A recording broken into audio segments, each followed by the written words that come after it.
Kalau Bunda bilang tadi mengenai artis itu kan biasanya dia pakai susuk gitu Kak Putra. Nah tapi kalau Kak Putra bilang tadi mengenai apa ada juga yang lain pejabat itu banyak Kak Putra.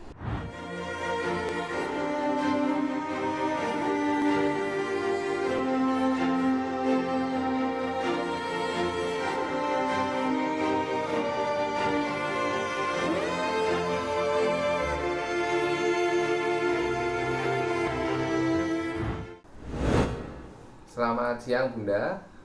Di episode sebelumnya di Dari Mata Spiritual itu kita membahas tentang artis-artis yang ini ya, yang punya aji-ajian atau bawa sikap gitu ya Bunda. Iya. Alat-alat mistik gitu. Nah di episode sebelumnya kan kita membahas tentang Sule. Gitu. Kalau menurut Bunda Sule itu beneran punya pegangan gitu nggak sih Bunda? Kalau Sule yang Bunda Terawang punya pegangan dari guru spiritualnya dia. Tapi dari pegangan yang Sule pegang itu ada yang saat ini sudah tidak berfungsi atau energinya ini udah negatif. Jadi dari energi benda-benda yang memang sudah nggak berfungsi itu sebaiknya dilarung ataupun diritualkan. Kalau bahasa kawinya itu diperline. Jadi Bunda sudah terawang berarti Sule itu memang punya beberapa pegangan gitu ya? Punya Kak Putra, dan seperti Bunda bilang tadi ada yang sudah nggak positif. Jadi kalau benda atau aji-aji atau sikap tadi udah nggak bagus, itu nggak ada fungsinya buat kita, maka energi itu malah akan memperburuk diri kita gitu. Jadi seperti tadi perline tuh dilebur, dikembalikan lagi kepada semesta. Biasanya dilarung Kak Putra. Iya. Nah, apakah hal itu yang mempengaruhi perceraian kayak gitu bisa ngaruh nggak?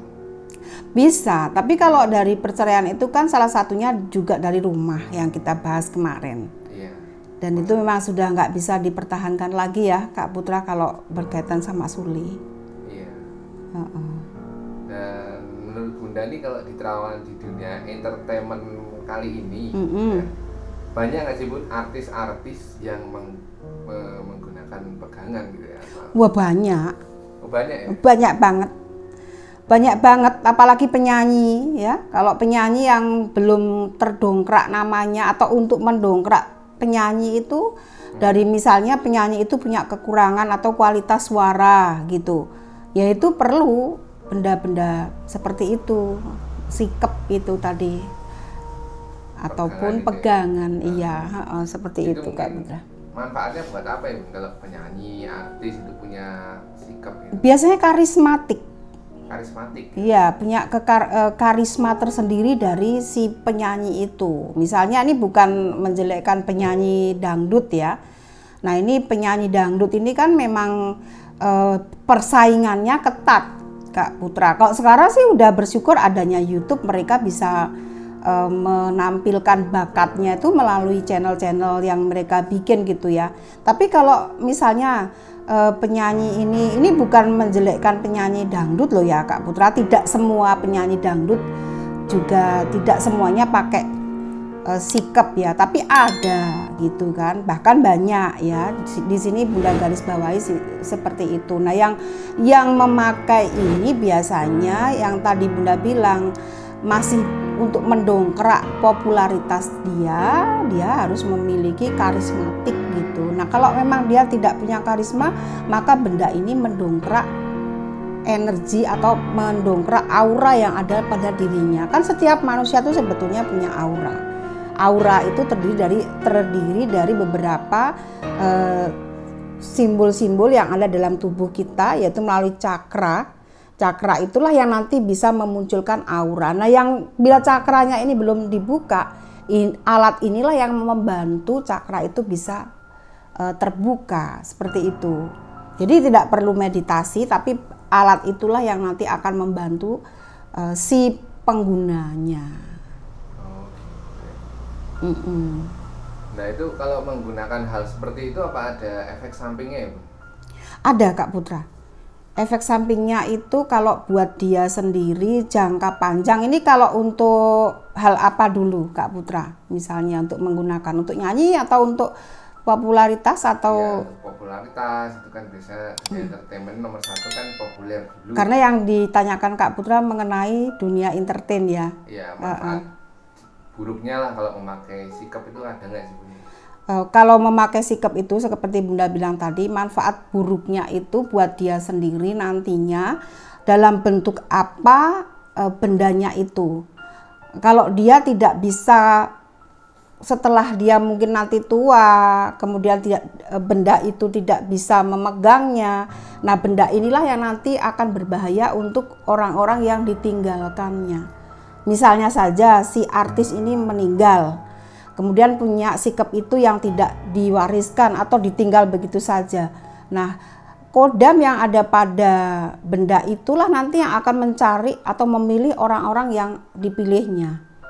Ya kalau bersinergi sama pemilik atau yang dipilih sama kodam itu, kalau tidak kan akan merugikan orang lain. Nah, untuk orang lain ruginya seperti itu, tapi kalau untuk orang yang memakainya itu ruginya ya efeknya dia bersinambungan enggak dengan ajaran agama yang dimiliki gitu. Ya dia bertanggung jawabnya nanti sama Tuhan Kak Putra kalau hal itu. Benda-benda pegangan seperti itu kan nggak cuman artis aja nih Bun yang biasanya punya. Iya. Nah, orang-orang normal tuh biasanya juga ada juga sih yang kayak pejabat, terus kepala desa, orang yang petinggi lah. Ya. Nah itu gimana ya Bun kalau biar menyikapi apa yang harus mereka lakukan gitu? Ini harus hati-hati Kak Putra. Kalau misalnya kayak tadi artis-artis itu kan udah jelas ya nanti bentuk pertanggungjawabannya dia kalau meninggal sama Tuhan mengenai benda-benda yang dipakai gitu. Kalau Bunda bilang tadi mengenai artis itu kan biasanya dia pakai susuk gitu Kak Putra. Nah tapi kalau Kak Putra bilang tadi mengenai apa ada juga yang lain pejabat itu banyak Kak Putra. Kalau pejabat itu tapi nggak semua juga, tapi Bunda tahu bahwa banyak juga para pejabat kita itu masih mempercayai kekuatan pada benda. Tidak salah, cuman kadang kekuatan itu pejabat ini salah dalam menerima benda-benda yang dia terima. Nah, menerimanya itu dari siapa? Biasanya dari paranormal yang tidak bertanggung jawab. Paranormal yang mengatasnamakan agama dan dia tidak bisa mensinergikan benda itu kepada pejabatnya itu Kak Putra. Contohnya misalnya ini contoh yang terkecil, misalnya pejabat itu disuruh menggunakan cincin akik apa ya yang atau rambut sedana gitu. Kalau di Bali kan ngetrennya itu Kak Putra. Jadi misalnya disuruh pakai akik rambut sedana yang konon katanya itu bisa membuat auranya muncul dan menarik rezeki gitu. Padahal orang ini tidak cocok menggunakan cincin yang berkarakter rambut sedana. Nah, ini efeknya yang sangat membahayakan orang tersebut. Selain rambut sedana juga ada misalnya kecubung pengasihan. Padahal orang itu nggak cocok pakai kecubung pengasihan Kak Putra. Nah inilah yang membuat orang itu menjadi yang tadinya dia itu tujuannya menarik energi untuk rezekinya, rezekinya malah dari korupsi. Misalnya kayak gitu. Itu kan malah membahayakan orang itu udah pakai akik besar-besar, di sini 2, di sini 3, 5 gitu kan. Macam-macam fungsinya gitu. Yang tadi bilang nanti bisa menarik energi rezeki lah malah rezekinya nariknya dari korupsi, itu kan malah nggak bagus Kak Putra. Itu yang Bunda sikapi bahwa harus berhati-hati kalau menggunakan benda-benda. Nggak salah loh Kak Putra sekali lagi. Iya menarik sekali Bun. Berarti benda tersebut memang harus sinkron dulu sama penggunanya.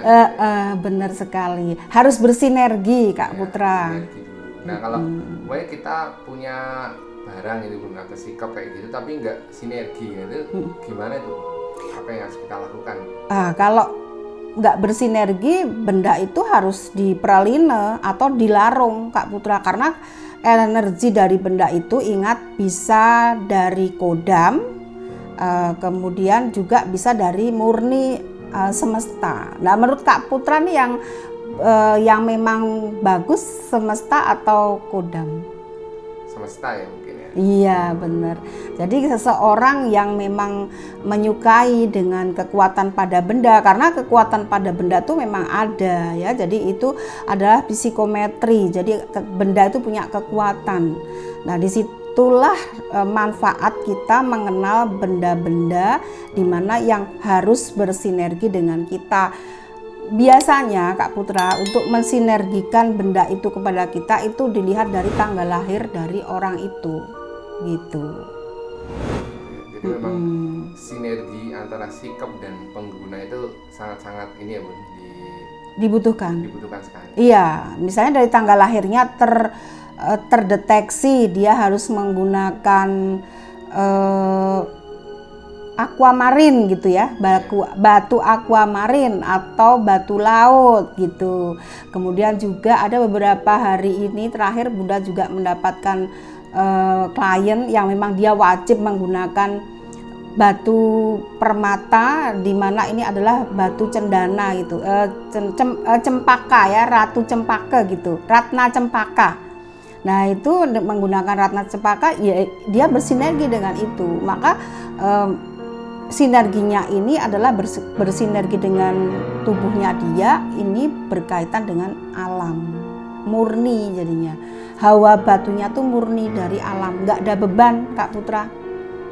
Ya, nggak ada beban. Kenapa?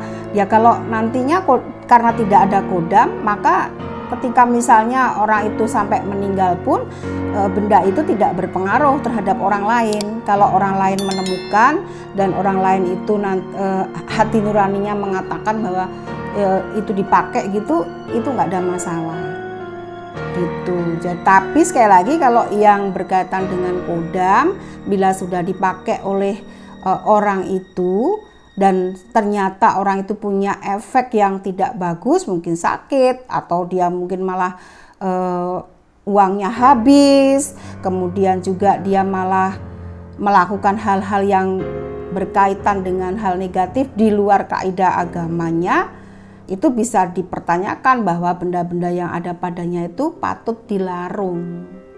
Oh gitu ya Bun ya. Nah, itu ada prosesi khususnya nggak Bun kalau untuk pelarungan? Oh iya, ada Kak Putra. Itu Bunda sering melakukan pelarungan benda kan. Jadi kalau misalnya orang itu yang datang ke Bunda, dia ini menginginkan atau setelah Bunda terdeteksi dia memang ada petunjuk dari Bunda untuk menggunakan benda, entah gelang aura, entah cincin yang memang sesuai dengan kelahirannya, itu Bunda akan pasopati dulu. Iya. Bunda akan pasopati dulu, itu caranya kita harus cari hari baiknya dulu. Biasanya kalau untuk benda-benda itu hari baiknya ditumpuk landep gitu. Kemudian nanti setelah dipasopati, si pemakai itu juga harus suci badannya, nggak boleh kotor gitu. Baru nanti dia boleh pakai cincin itu.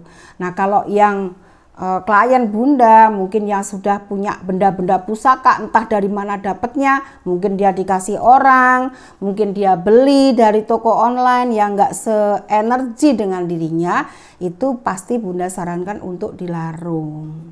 Nah tadi pelarungannya ada prosesi tersendiri, harus cari hari baiknya dulu, ngelarungnya juga di pantai mana, karena untuk pelarungan yang energi kodam itu ngelarungnya pasti di laut selatan Kak Putra.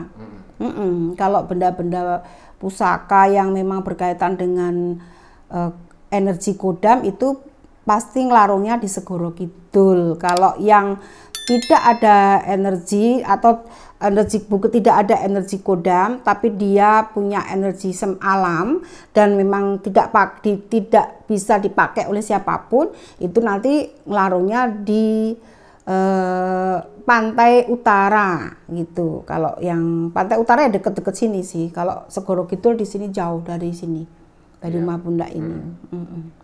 Jadi seperti itu ya Bun ya, tentang efek samping dan ada manfaatnya juga. Iya. Tapi efek sampingnya lumayan juga kalau tidak bersinergi ya Bun. Iya, dan bahaya luar biasa. Maka siapapun yang sedang menonton video ini, bila di rumah kalian punya benda-benda pusaka yang memang tidak dipakai, itu alangkah baiknya nggak usah disimpan gitu Kak Putra. Ya, jadi lebih baik ditanyakan kepada ahlinya itu, nanti setelah dicek kodamnya apa ada kodam atau memang dia itu memang murni alam, itu dicek dulu. Jadi nanti karena itu mempengaruhi rumah kita juga Kak Putra, benda-benda yang nggak cocok dengan tubuh kita, pengaruhnya ya rezeki seret. Kalau punya suami istri yang berdampingan gitu, itu bisa ribut terus karena mengganggu gitu. Anak sakit-sakitan, rewel kalau punya bayi. Aduh, banyak sekali anunya hal buruknya kalau kalau menyimpan benda-benda pusaka atau benda-benda mistik yang tidak cocok itu. Baik Bun, ini sangat-sangat jadi bahan pelajaran kita semua ya Bun ya. Iya Kak Terima kasih Putra. ilmunya, dan terima kasih juga ini terawalnya dikit tentang artis-artis tadi Bun ya. Iya. Mungkin sedikit. next video Bunda tahu nggak nih artis siapa saja yang pakai pesugihan ya? Di episode selanjutnya ya. Iya. Tahu.